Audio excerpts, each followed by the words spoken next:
you ever been to Wendy's? It is generally a good restaurant. The food is pretty good, and they have more variety than the other burger places, like McDonald's with Ronald. They even have their own mascot. She is a very cute red-headed girl. I never knew if she was based on a real person, or if they just created her for the logo. But what I do know is that once, someone disguised as her tried to kill me once. It all started on an ordinary night. I have to babysit my son at the weekends, and his favorite place to eat is Wendy's. He used to throw a tantrum if I didn't take him there, and over time, it had become our favorite father-son activity. Everything was going well until one day, I noticed something strange. As we were leaving the shop, we were greeted by a person dressed as the Wendy's girl. There was nothing strange about it. What frightened my son was that the whole costume was covered in blood. After we passed her, she walked behind us. She was still waving at us. My son started to get really scared and started to walk faster. I thought about confronting this person, but to tell the truth, I'm a pacifist. I don't know how to fight and I don't want to. I would if it was to defend my son, but what would that achieve? I would only be putting him in danger. I decided to speed up and get in the car. As soon as possible, just a few steps away. The girl was still waving at us in a frightening way. Several weeks passed, and my son was somewhat reluctant to return to the restaurant, until one day, I spoke to his mother and she persuaded him. I was sure nothing would happen. Maybe it was a one-off. If this person was harassing all the customers like this, she would probably have been thrown out by now. With many doubts, my son went with me to the restaurant. Little by little, I could see the spark returning. There was no trace of the strange woman, and he began to feel more and more at ease. We spent a wonderful evening together, eating. Seemed as if everything that had happened was in the past, like a bad and bizarre memory. We made our way to the car, and the car park was empty, but that was a good thing. Our stalker from back then wasn't there either. We got into the car and I started it. But at that moment, the thing I was most afraid of happened. A woman stood in front of the car and stopped us from driving. The woman in the costume was waving at us.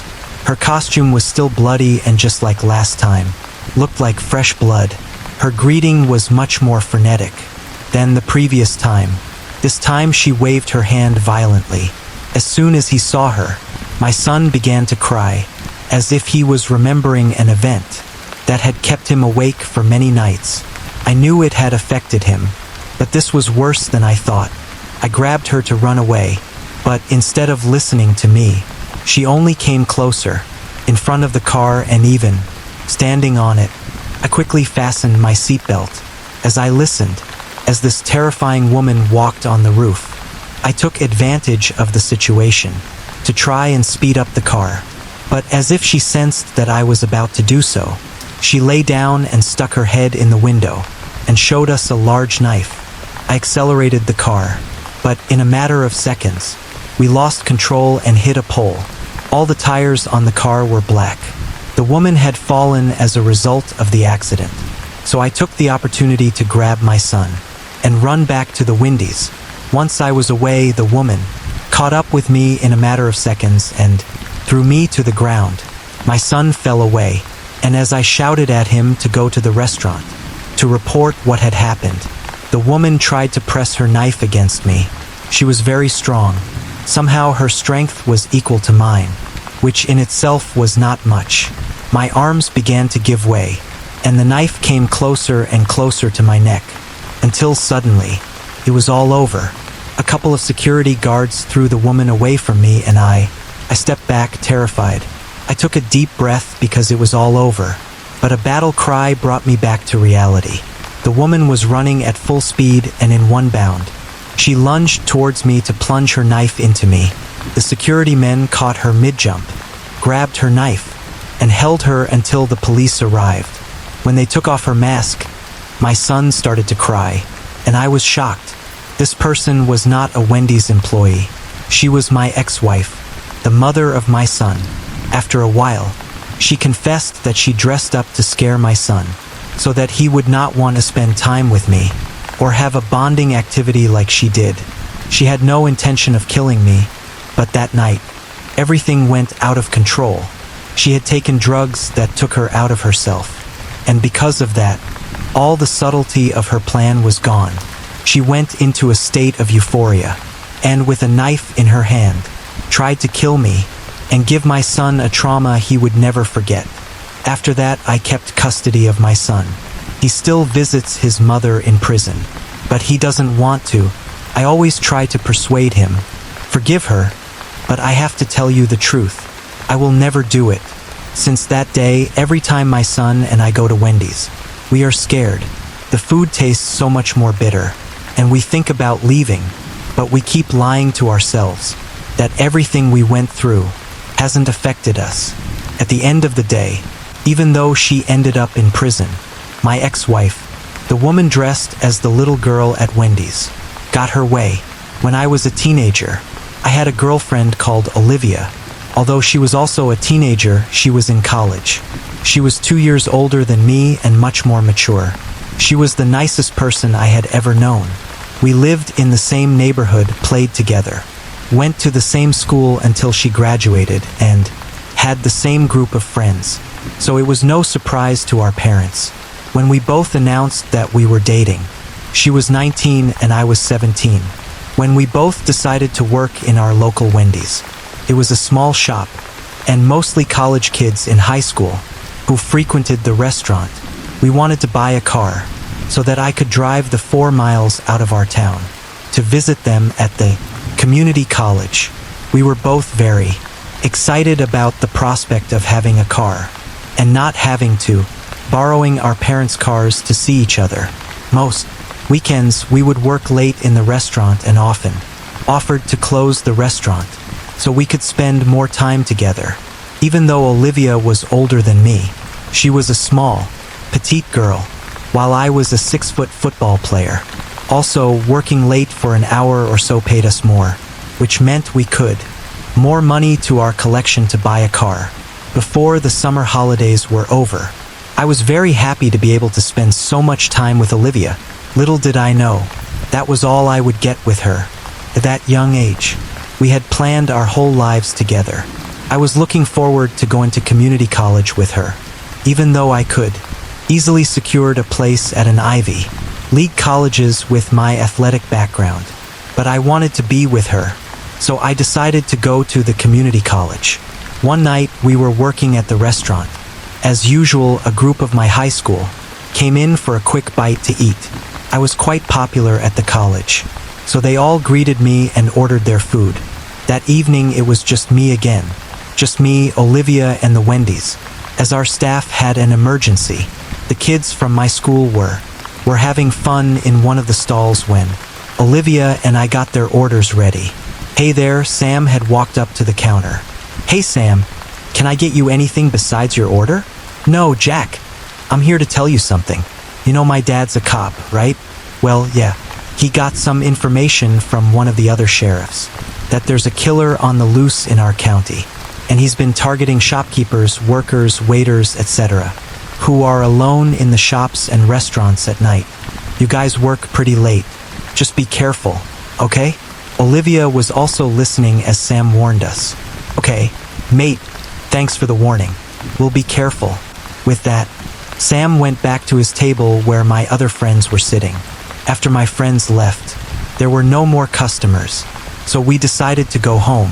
A week later, Olivia and I realized that we had raised to buy the car. We both wanted it. With my dad's help, we bought the car, and we're super happy to be able to drive to and from work every day. It was a black Toyota, nothing fancy, but at least it was a first step towards our future. Together, I remember we were both so happy. Early July, one evening the other workers had left early to enjoy a film that had just been released. Even though we didn't need any extra money now to save for the car, we still enjoyed working late. So that evening too, we were more than happy to cover up for our colleagues. Our car was parked just outside the entrance in the car park. Olivia cleaned up Olivia was cleaning the inside counters and I was setting up the tables. That's when we heard the car alarm go off. It was so loud that we were confused for a second. Nobody was in the restaurant but us, and for the last hour or so, we hadn't seen anyone in the car park either. This happened before there were any CCTV cameras, so we couldn't even look into the camera feed to see if anyone was there. The alarm was still going off. Someone had to do something to stop the noise. A few minutes later, I saw the most horrific scene of my life. I don't remember why I looked up. When I did, I saw him there, standing with his face against the window of the restaurant, and his eyes were pitch black, no pupils or anything. His face looked demonic and he had a stupid grin on his face. I was terrified just looking at him, but when I realized Olivia was still cleaning the counters, my fear skyrocketed. She was oblivious to this person, still busy cleaning the bloody bar. The man and I stared at each other through the glass. His smile didn't falter an inch, and his dark, matted hair was glued to his face. His skin was yellow and unnaturally textured. He had a large butcher's knife in his hand, which he lifted and showed to me through the window. I was helpless at that moment. I watched as the man ran towards Olivia from behind the counter. As I stood next to our new car in the car park, watching her from the outside, no matter how fast I ran, I was sure they were going to kill my friend. I was truly helpless. I sprinted towards the doors and threw open the front door. I jumped behind the counter and saw Olivia's lifeless body, covered in blood, and with knife marks on her neck and torso. She was dead and the knife lay beside her. I knelt down and held her body in my hand and sobbed. But one thing I noticed was that the killer was nowhere to be seen. There was no back door to the restaurant and no other exit. And he certainly didn't go out the front door. So, where did he go? I don't remember what happened next, how the cops got there, and how long I held my friend's lifeless, bloody body. The next thing I remember was the detective saying that it was an open end case because I was the killer. They had found my fingerprints on the murder weapon, when in fact, I had never touched it. Also, they didn't find any footprints other than mine and Olivia's behind the counter, which led them to conclude that I was the killer. No matter how much I tried to convince them that I wasn't the killer, and that there was a man who did, no one believed me. Not my parents, not the police, not my friends. Now I stand in front of the same Wendy's restaurant where Olivia and I worked after I got out of prison, 35 years later. To this day, I could not find the proof of the black-eyed man who killed my friend and ruined my life. Was it really me who killed her? Or was there perhaps another man or ghost? What do you think? When I was a little girl, my mother told me that fear was an emotion that had to be conquered, but if it was impossible to fight it, the best solution was to flee. I never seemed to understand what she was talking about until 3 months ago, when I finally found myself in a terrifying situation. But before I tell you my terrible story, I would like to introduce myself. My name is Mary. When I graduated from high school, I was accepted to a college in another state. I was happy to move out of my family's house because I did not have the patience to put up with my parents' never-ending fights. I was really happy at first. I had never felt so free in my life. But as the years went by, I began to face the consequences of my lack of attention to the lessons. I was warned again and again, and finally kicked me out of college for failing my classes. I never had the courage to tell my parents about this, because I was afraid they would make me live with them again. And I did not want that, because I could not stay in the hostel. I had to find a place to live, and to be able to pay the rent I had to work. I looked for a job and was desperate to find one. I searched the internet in the hope of finding a suitable job, but I could not find one. After a few days, I ended up working as a server at Wendy's. It was my first work experience, so I had a hard time adjusting to having a career. A few months went by and I realized that I got used to working there. Of course, I would get tired from time to time, and sometimes rude customers would get on my nerves. But other than that, I was quite happy working at Wendy's. Little did I know that this wonderful first work experience was about to turn into a nightmare. That terrible day was 3 months ago. It had been a busy day and we were all exhausted. When the time came to close the shop, me and 2 other colleagues of mine stayed on to close the restaurant. One of them was an old man who rarely spoke to any of us. We knew nothing about him, but he would always smile gently and thank me whenever I helped him. His name was David, and that was really all the information I had about him. The other was Liam. He was a very thin man in his 30s. He had black bags under his eyes. His skin was dirty and pale. He smelled like a wet dog who had been living in a rubbish bin, although he did not look too bad. Looking at him would still give me the creeps. He was a talkative person who enjoyed telling the same stories over and over again. As we were closing up the restaurant, Liam approached me and started talking, as if I wanted to hear one of his stories. A great sense of boredom filled my heart. I told him that I had forgotten to clean the toilets and was leaving. Of course, it was an excuse to get away from him. I went into the bathroom and started waiting. There was no need to clean the bathroom, as I had done it half an hour ago. But unfortunately, with Liam there, the bathroom was the only place I could find some peace. I waited for 5 minutes, hoping that the others would finish their chores, so that I could get home as soon as possible. I heard footsteps approaching the bathroom. The sound stopped, and I heard a knock on the bathroom door. It was Liam. He told me he was bored, and that he wanted to talk to me. With a frustrated voice, I said, "I'm busy. Why don't you talk to David?" He did not seem to understand or care about my frustration as he replied, "Everyone knows that David is not the chatty type." I tried to talk to him but got bored immediately. Besides, I really enjoy talking to you.